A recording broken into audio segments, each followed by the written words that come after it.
And ఈ delimitation మీద ఉన్న ప్రధాన అభ్యంతరాలు ఏంటి సార్?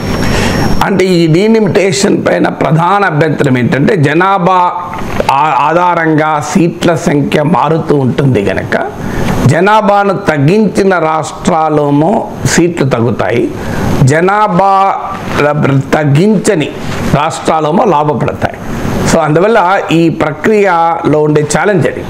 జనాభా డెమోక్రటిక్గా కాన్స్టిట్యూషనల్గా మ్యాండేట్ ఏంటి అంటే ఒక ఎంపీ ఎక్కడైనా దేశంలో ఉన్న ఎంపీలు అందరూ కూడా reasonably equal number of voters represent చేయాలన్నది ఎంత ప్రజాస్వామిక అంశమో, దాంట్లో ఉన్న ఇబ్బంది ఏంటి అంటే అన్ని రాష్ట్రాలు సమానంగా జనాభాను నియంత్రించలేదు.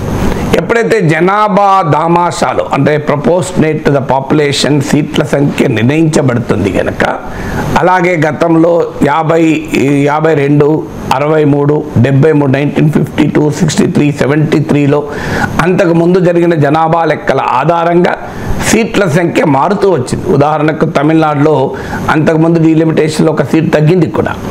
సో సీట్లు తగ్గడము పెరగడము అనే ప్రక్రియ జరుగుతుంది కనుక జనాభాను సమర్థవంతంగా నియంత్రించి దేశ ఆర్థికాభివృద్ధికి దోహదం చేసి జాతీయ లక్ష్యమైనటువంటి జనాభాను నియంత్రించిన రాష్ట్రాలు మేమెందుకు నష్టపోవాలి అంటున్నారు. కారణం ఏంటంటే పాపులేషన్ కంట్రోల్ యూనిఫామ్గా జరగలేదు. సో ఇప్పటికీ మన భారతదేశంలో జనాభా నియంత్రణ 1970sలో చేపట్టారు. 70sలో చేపట్టిన ఈ ప్రక్రియ 5 దశాబ్దాల అనంతరం కూడా ఈనాటికి కూడా సమాన స్థాయిలో జనాభా నియంత్రణ ప్రక్రియ జరగడం లేదు.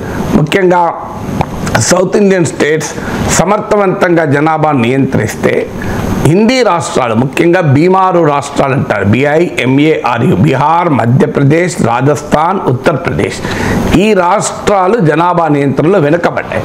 ఇప్పుడు ఈ డీలిమిటేషన్ ప్రక్రియ ద్వారా ఈ వెనుకబడినటువంటి బీమారు రాష్ట్రాలు లాభపడతాయి.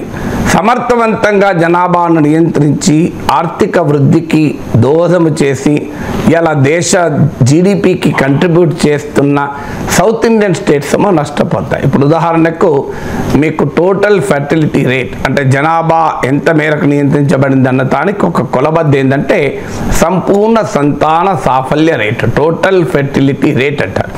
ఈ టోటల్ ఫెర్టిలిటీ రేట్ అంటే సగటున ఒక కపుల్ ఎంతమంది పిల్లలకు జననమిస్తోంది అని. సో ఈ లెక్క ప్రకారం TFR ఇప్పుడు మీకు ఆంధ్రప్రదేశ్ అలాగే కర్ణాటకలో TFR 1.7 lowest, Andhra Pradesh and Karnataka 1.7, replacement level 2.1. 4+4 offer. మొదటిసారిగా కంట్రీ డిలైట్ పాలని 4 రోజులు ఆర్డర్ చేసిన వాళ్ళకి మరో 4 రోజులు ఫ్రీ. ఇంకెందుకు ఆలస్యం, యాప్ ని డౌన్లోడ్ చేసుకోండి. Download the country delight app now. Replacement level అంటే మీకు జనన మరణాలు సమానంగా ఉండి జనాభా స్థిరీకరణగా ఉండేటువంటి లెవెల్ 2.1 అంటారు. అంటే సగటున 10-20 ఒక కపుల్ 2.1 బేబీస్ అంటే లెస్, అది ఎవరేజ్ చేసుకుని కట్లు వస్తుంది. సో జనాన్ని ఇచ్చేదాన్ని TFR అంటారు. సో తమిళనాడు, కేరళ 1.8. ఇందుకు భిన్నంగా మీరు Andhra Pradesh, Karnataka total fertility rate 1.7 అంటే తమిళనాడు, కేరళ టోటల్ ఫర్టిలిటీ 1.8. అదే మీకు బీహార్ TFR 3 కంపేర్ చూడండి. అంటే ఆంధ్రప్రదేశ్లో ఒక ఫ్యామిలీ జననం ఇచ్చేటువంటి పిల్లలతో పోలిస్తే బీహార్లో సుమారు డబుల్ పిల్లలు కంటున్నారు. అంటే ఆటోమేటిక్గా మరి జనాభాను బట్టి సీట్ల కేటాయింపు ఉంటే అదే ప్రపోర్షనేట్లో లాభపడతాయి కూడా ఆ రాష్ట్రాలు. ఇప్పుడు ఈనాటికి కూడా ఉత్తరప్రదేశ్లో టోటల్ ఫర్టిలిటీ రేట్ 2.35. అంటే ఆంధ్రప్రదేశ్లో లేదు, కర్ణాటకలో, తమిళనాడులో, కేరళలో ఉండే దాంతో పోలిస్తే నియర్లీ 50% ఎక్కువ ఉత్తరప్రదేశ్లో, 100% ఎక్కువ నియర్లీ బీహార్లో TFR 3, ఉత్తరప్రదేశ్లో TFR 2.35, రాజస్థాన్లో TFR 2, మీకు మధ్యప్రదేశ్లో TFR 2. సో అందువల్ల ఈ రాష్ట్రాలు ఏవైతే జనాభాను సమర్థవంతంగా నియంత్రించాయో తాజా జనాభా లెక్కల